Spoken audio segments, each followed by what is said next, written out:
Hello everyone, welcome to Tabitha's garden. இன்றைக்கி நம்ம என்ன பார்க்க போகிறோம் அப்படின்னா, ரோஸ் செடி வந்து எப்படி கவனமாக வாங்குறது அப்படின்னு பார்க்கலாம். நான் வந்து நர்சரி ஒரு ரோஸ் செடி வாங்கியிருக்கேன். அந்த ரோஸ் செடியில் வந்து ஒரு வெல்வெட் ரோஸ் செடி தான் வாங்கியிருக்கேன். அதோட பூக்களை பாருங்கள், ரொம்ப சூப்பராக இருக்குது. ஸோ இந்த பிளான்ட்டை நான் வாங்கும்போது கவனிக்கலை, பட் வீட்டுக்கு வந்து பார்த்தப்போ இதோட இந்த இடத்த பாருங்கள், மேற்பகுதியில் இங்கேருந்து ஒரு களை வந்திருக்கு. எப்போவுமே ரோஸ் செடி வாங்கும்போது ஒட்டு இருக்கும், அந்த ஒட்டுக்கு கீழே ஏதாவது களை வந்திருந்து அப்படின்னா அந்த களையை வந்து நம்ம வெட்டி விட்டுறணும். ஏன் அப்படின்னா, இப்போது இந்த இந்த இங்கே இருக்கிற களைகளை பாருங்கள், இந்த ஒட்டுக்கு மேலே இருக்குது. ஸோ இந்த களை வந்து போய் பார்க்கும்போது பார்த்திங்கன்னா அதில் வந்து மொட்டுக்கள் வந்திருக்கும். ஆனால்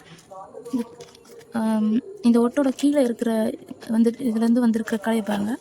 இந்த களையை பார்த்தீங்க அப்படின்னா இது வந்து வேஸ்ட். இதில் வந்து எத்தனை இலை இருக்குன்னு எண்ணி பாருங்கள், ஒரு 7 இலை இருக்கும்.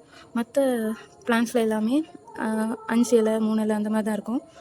7 இலை இருந்தது அப்படின்னா அது வந்து களை, அது வந்து வேஸ்ட், இது வந்து தேவையில்லை. ஸோ நம்ம இதெல்லாம் வெட்டிடலாம். நான் வந்து இந்த இடத்துல வச்சு இதை வெட்டிடுறேன்.